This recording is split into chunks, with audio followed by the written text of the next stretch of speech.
Bom dia, povo de Deus, bom dia, gente amiga. Ele lê no livro de Esdras, capítulo 8, versículo 21 ao versículo 23. Glória a Deus, que diz assim a palavra de Deus. Olha o que diz a palavra de Deus, para a glória do nome dele.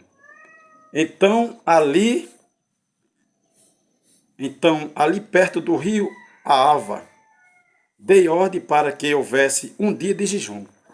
Então o profeta, ele deu ordem para ali houvesse um dia de jejum.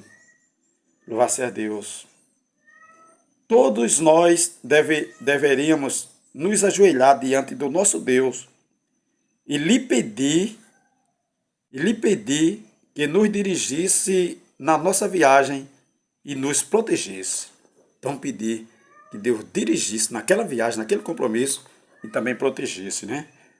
Os nossos filhos e tudo que era nosso, para Deus proteger toda a família, os nossos filhos e tudo que era nosso, disse Esdras. Louvado seja Deus. Versículo 22. Eu tinha dito ao rei que nosso Deus protege todos os que confiam nele.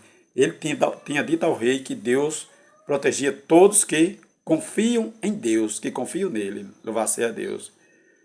Porém, que a sua força e a sua ira vão contra aqueles, porém, que a força de Deus e a ira de Deus vão contra aqueles que abandonam. Já a ira de Deus e a força de Deus vai contra aqueles que o abandonam. Por isso, fiquei com vergonha de pedir ao rei uma tropa de soldado da cavalaria para nos defender dos nossos inimigos durante a viagem. Então ali Esdras ficou com vergonha de pedir ajuda ao rei, porque ele tinha dito que Deus cuidava do seu povo, que Deus protegia, né?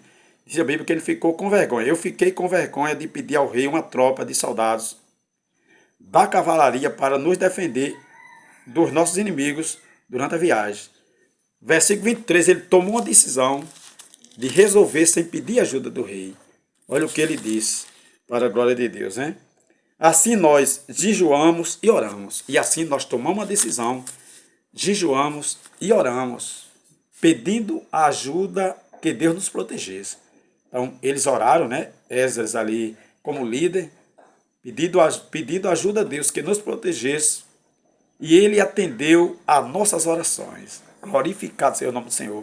E ali, o jejum e a oração trouxe resultado para o povo de Deus. Porque Esdras não aceitou pedir ajuda ao rei. Necessitou, mas ele colocou no seu coração: não vamos fazer isso, porque nós temos um Deus que tudo pode, que pode resolver. E assim ele tomou uma decisão de não pedir ajuda ao rei e pediram a Deus em oração que Deus protegesse, e ele atendeu as orações. Então nesse dia, meu amigo e minha amiga, o caminho é pedir a Deus, o caminho é a oração. Porque às vezes o rei pode até te ajudar, mas muitas vezes você termina se complicando porque não confiou no Senhor, não confiou em Deus. O seu amigo que tem condição mais do que você, o seu amigo que é rico pode te ajudar, mas logo aquela solução se acaba e você fica do mesmo jeito ou pior. Então busque em Deus, ore a Deus, faça um jejum em prol dessa causa, e tenho certeza que Deus resolve de uma vez por toda, seja qual for o problema, para a glória de Deus.